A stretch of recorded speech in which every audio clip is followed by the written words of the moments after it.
So yesterday, a news story came out that Amazon CEO says he has no plans on forcing workers to return to the office. Now, what's missing from a lot of this, I'm surprised that there isn't a lot of talk about this aspect of returning to work. A lot of people are talking about the implications on the environment, on just the general well-being of people commuting, among other things, right? There isn't a whole lot of talk on this. Two other aspects of remote work that I wish would be discussed a whole lot more. Number one, I think most people know how to make work the best, right? So a lot of employers are worried that people are going to slack off. You know what? What is slacking off?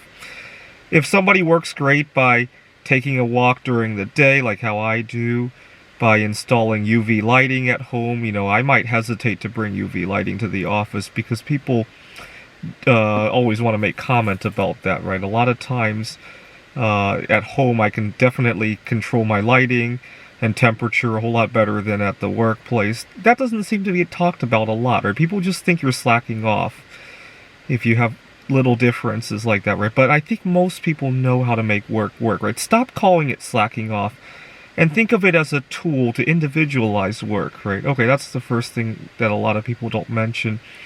The second thing, and this one I'm very surprised because during the pandemic there was a lot of discussion about this, but never in the context of working from home. I think there's a whole lot less prejudice when people cannot easily see each other, but they can deliver their work results outside of their personal appearance, right? Let's face it, our looks actually do matter, right? I remember 3 years ago when I made a resolution to normalize my relationship with food. I used to have very big binge eating problems. I was significantly more overweight than I am now. I think I've lost I lost 30 pounds from top to bottom. I've regained some of it. I was hunger striking earlier this year because of another matter. But I remember reading about how much it costs you in terms of pay differences if you were overweight, right? Overweight people tend to make less after you control for other factors because of implicit prejudices, right? And I remember I would be looking at something that I would want to be binge eating, and I remember thinking, okay, every 3,500 calories is 1 pound. Being overweight by 1 pound cuts your pay by however much. And I remember just thinking that, wow, this steak that I want to have, or whatever food that I want to have, in the long term will cost me $10,000. And I looked at it, gee, I'd rather be going on a vacation or something for that money. And it became very easy to push that food away. And before I knew it, I never wanted to eat anything.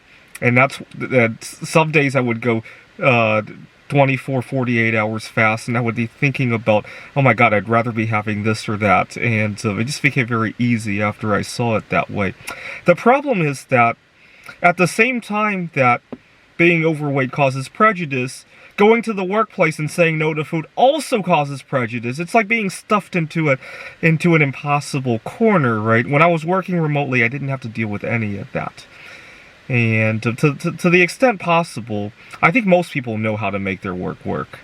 And I think this, I can't see why, unless there's something that has to be done in person.